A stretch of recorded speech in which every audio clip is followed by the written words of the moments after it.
Namaste. I'm just going to share chapter 5 from the Song of Ribhu.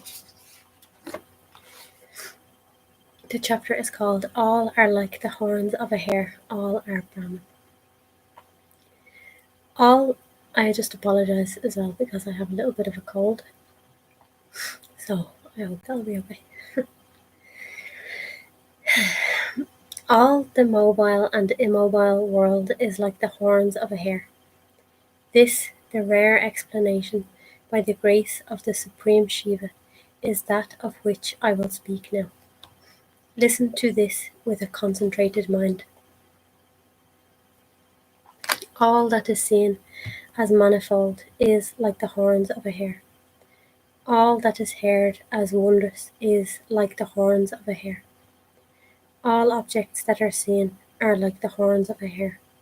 The seer, too, is like the horns of a hare. The hare doesn't have horns. All the 5 elements spread about, space, wind, fire, water, earth, are like the horns of a hare. All the world that arises by composite effect of those elements is like the horns of a hare. The mind, intellect, ego, thought, which are the fourfold inner faculties, and all such else, are like the horns of a hare. All the beings with form in the cosmos are like the horns of a hare. Birth, senility, death, disease, mental and physical, so described, and merit and demerit, are all like the horns of a hare.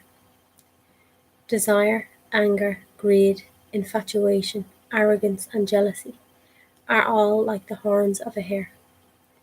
Courage that elates, success, failure, honor, and dishonor are all like the horns of a hare. The guru and the disciple, and the teachings to which they attend, are all like the horns of a hare. The beginning, the middle, the end, he, you, this, and all such, are like the horns of a hare. All objects in the past, future, and the present are all like the horns of a hare. The gross body one loves, the subtle body, and the causal body are all ever like the horns of a hare. Action, achievement, and everything else, all are ever like the horns of a hare.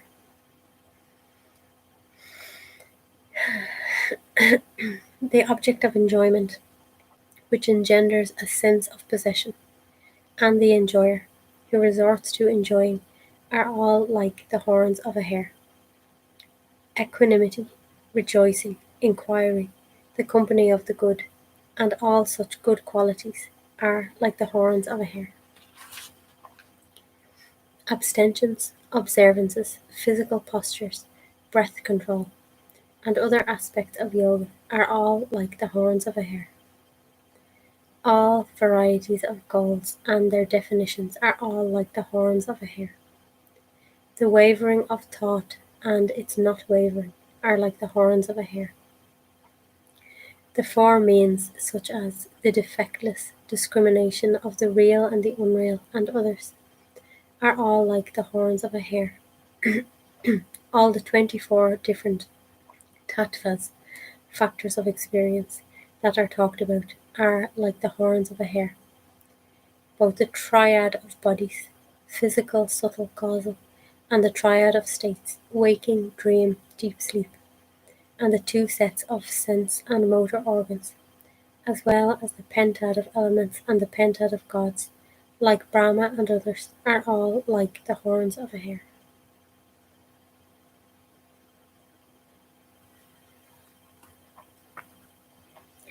The hierarchies of castes and orders of life, their observances, race, and lineage are all like the horns of a hare.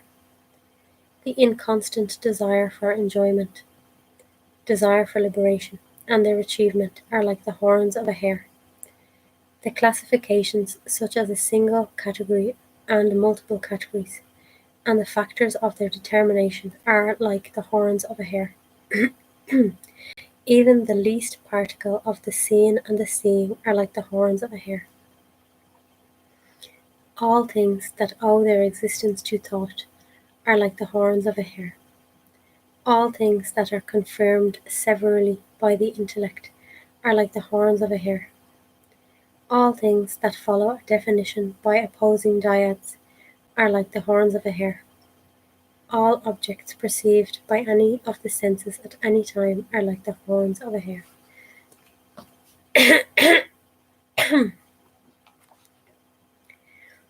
The multitude of beings are like the horns of a hare. The wondrous variety of worlds are like the horns of a hare.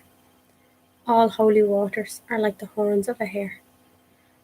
All sacred shrines are like the horns of a hare. The codes of conduct of all the religions are like the horns of a hare. All the variety of their fruits are like the horns of a hare. The Vedas in their entirety are like the horns of a hare. The totality of treatises is like the horns of a hare.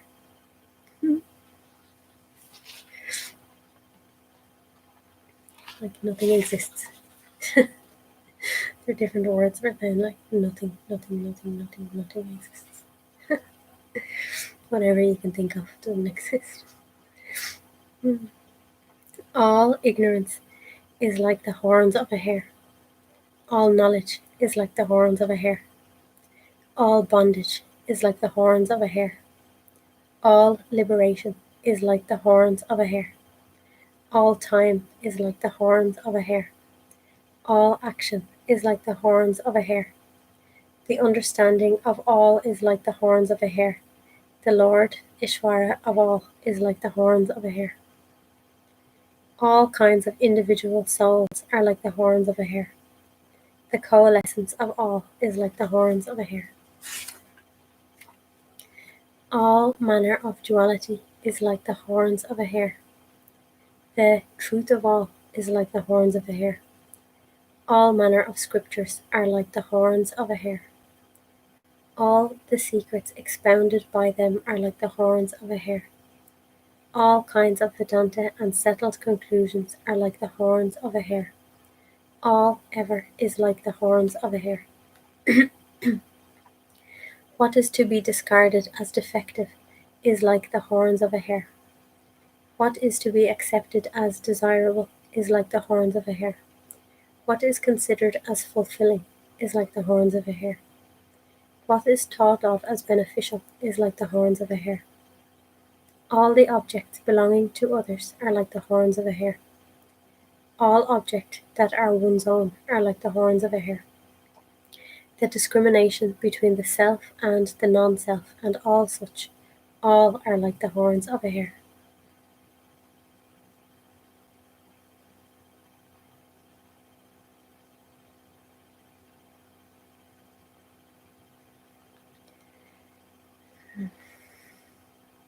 What is seen as all is like the horns of a hare.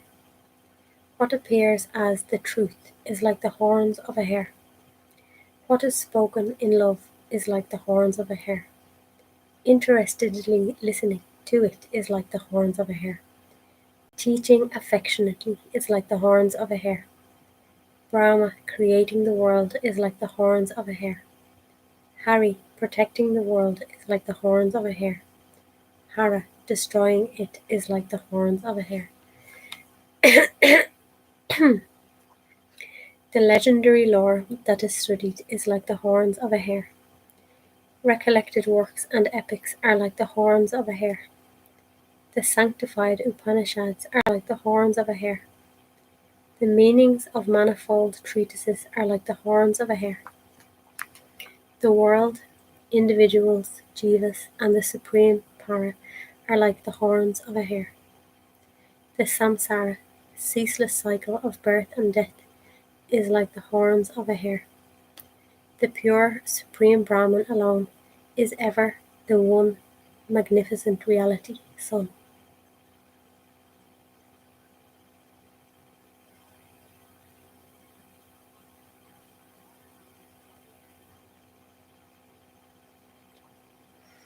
Anytime and anywhere, The duality that delineates the world, individuals, Ch5, and the Supreme is totally false, like the horns of a hare. The perfectly full Supreme Brahman alone is the absolute truth, which remains imperishable, untainted, in all the three periods of time.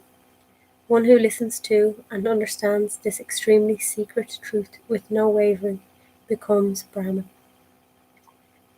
Listen to this certitude that all is Brahman, rare to come by for all gods and humans. This is the secret as expounded to me by Sambhu, Shiva, the bestower of happiness.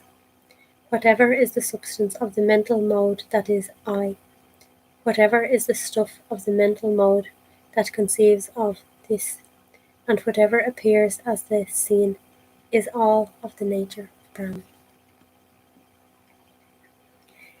The idea that conceives I am the body may be said to be the inner senses.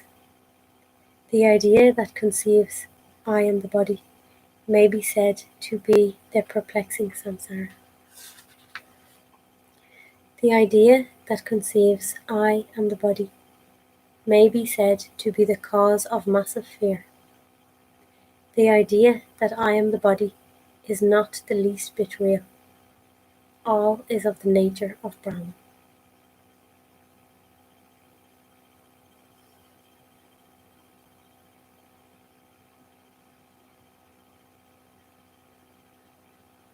The idea that conceives I am the body may be said to be all the world that appears. The idea that conceives I am the body may be said to be the strongest bondage. The idea that conceives I am the body may be said to be the massive sorrow. The idea that I am the body is not the least bit real. All is of the nature of Brahman.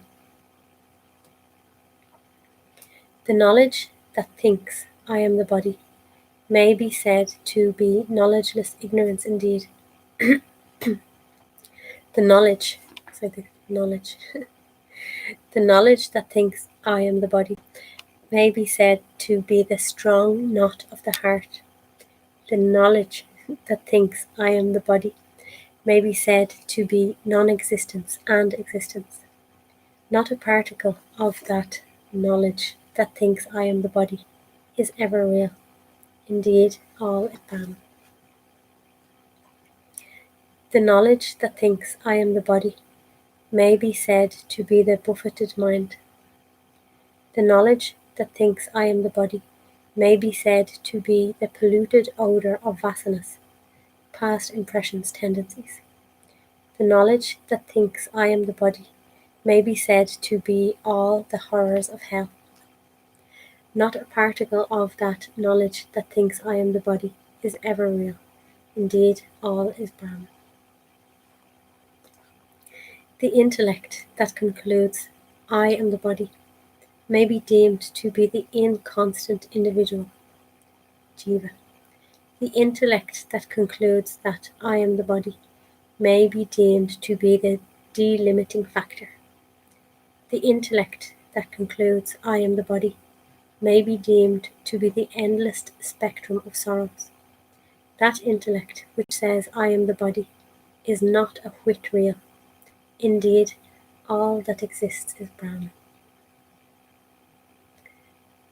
The intellect that concludes I am the body may be deemed to be the boundless attachment. The intellect that concludes I am the body may be deemed to be birth, senility, and death. The intellect that concludes I am the body may be deemed to be all the great sin. The intellect that says I am the body is not a whit real. Indeed, all that exists is Brahman.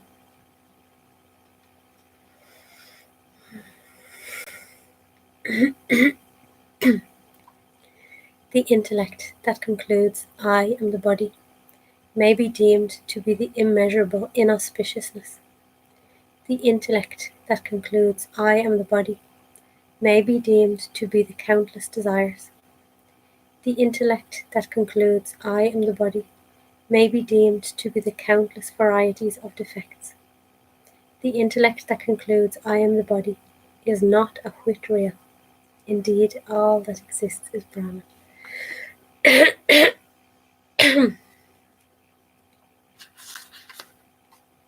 The idea that concludes I am the body may be stated to be all the great impurity. The idea that concludes I am the body may be said to be the limitless doubt. The idea that concludes I am the body is the root cause leading to all misunderstanding. The idea that concludes I am the body is not a whit real. Indeed, all that exists is Brahman. Whatever thought is, that indeed is the individual. Whatever thought is, that indeed is the Lord. Whatever thought is, that indeed is the world also. Whatever thought is, that indeed is the mind also. Whatever thought is, that indeed is desire also. Whatever thought is, that indeed is action also. Whatever thought is, that indeed is sorrow also. Whatever thought is, that indeed is all. Being without ideas is being undivided. Being without ideas is to be sunk in stillness. Being without ideas is real knowledge. Being without ideas is liberation. Being without ideas is to be in the natural state, Sahaj. Being without ideas is to be Brahman. Being without ideas is to be Shiva. Ideas exist not, not a trace of them. Indeed, all is Brahman.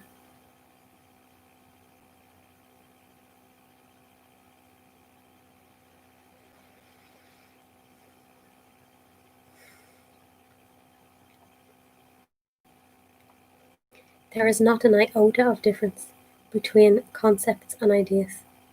Indeed, idea is itself concept. Whatever is concept, they use the word sankalpa, but I'm just saying concept instead. Whatever is concept, that itself is the great delusion. Whatever is concept, that itself is sickness, mental and physical. Whatever is concept, that itself is desire and anger. Whatever is concept, that itself is superimposition. Whatever is concept, that itself is all suffering. Whatever is concept, that itself is all the faults. Whatever is concept, that itself is all the blemishes. Whatever is concept, that itself is time and space. Whatever is concept, that itself is manifold forms. Whatever is concept, that itself is the illusion of the world. Whatever is concept, that itself is of the nature of the individual. Whatever is concept, that itself is of the nature of the Lord. Whatever is concept, that itself is of the nature of all. Concept alone is the primal ignorance. Concept alone is the numerous differences. Concept alone is all nescience. Concept alone is all pairs of dyads. Concept alone is all action. Concept alone is heaven and hell. Concept alone is all the beings. Concept alone is all the worlds. Concept alone is the body and such. Concept alone is listening and such. Concept alone is the thought of oneself. Concept alone is all else. Wherever concept appears, all the world, the individuals, and the Supreme will appear. Sankalpa, concept itself, is totally unreal. Truly, all is of the nature of Brahman.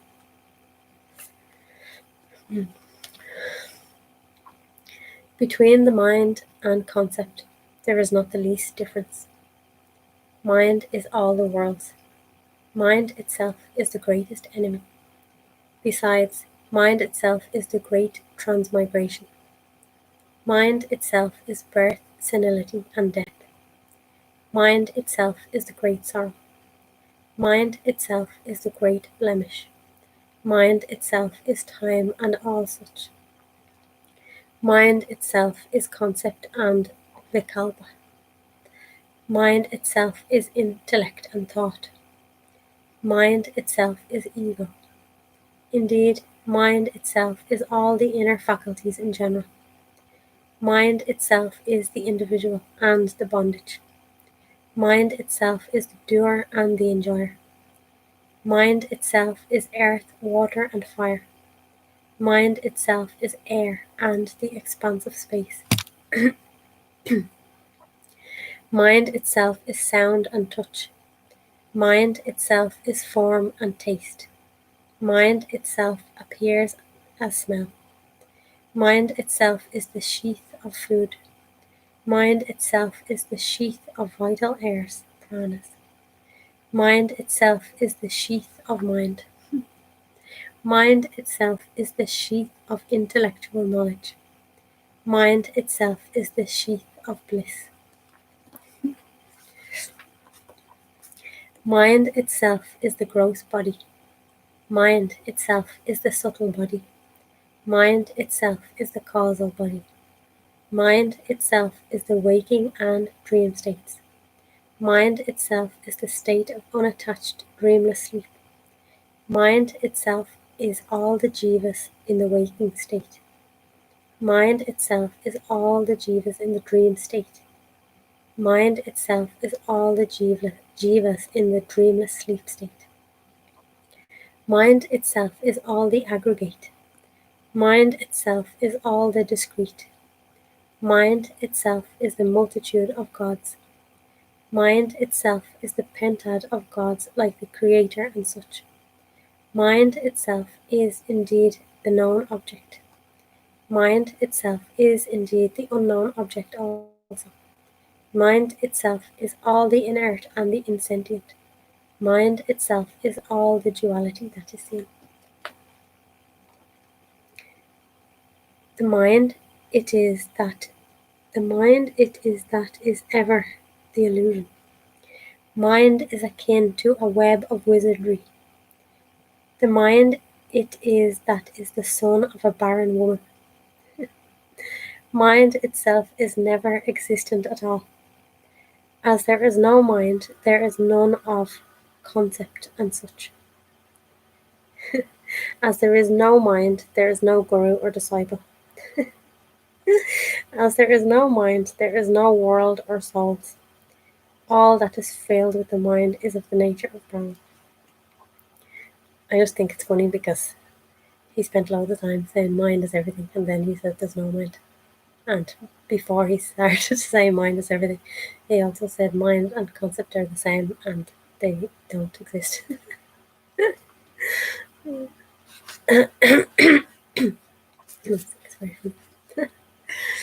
Mind exists not. The world and individuals and whatever else there is of the mind exist not. Always, everything is of the nature of the immaculate existence, bliss, consciousness, space. The undivided nature of the Supreme Brahman. There is no doubt of this. It is the truth. I say this in the presence of the omnipresent Supreme Shiva. Whoever listens to and understands well this secret explanation will become Brahman. By the purifying Vedanta inquiry, by the pleasurable devotion to the Supreme Shiva, by the renunciation of wealth and other discardable things, and by the blemishless meditation on the Supreme Shiva, the knowledge that confers liberation will arise, and the aforesaid quiescence of mind reign supreme. The mind can never attain peace by any vociferous disputations. For those who become the seer alone with nothing to see, and who remain in a state devoid of mental misconceptions, there is no waking, dream, or deep sleep, no death or deliverance, and nothing else. What shall we say of the sublimity of the state of mind, ensconced in the stillness of the solitude of the void? Thus did Ribhu describe the certitude of the absolute truth to Nadaga. It is the perfectly full form of our Lord in a state of joyous dance that proclaims, all the appearances of the moving and unmoving are like the horns of a hare. All the world, the individuals and the supreme, that appear everywhere like a dream and are of the mind, are of the nature of the undivided supreme.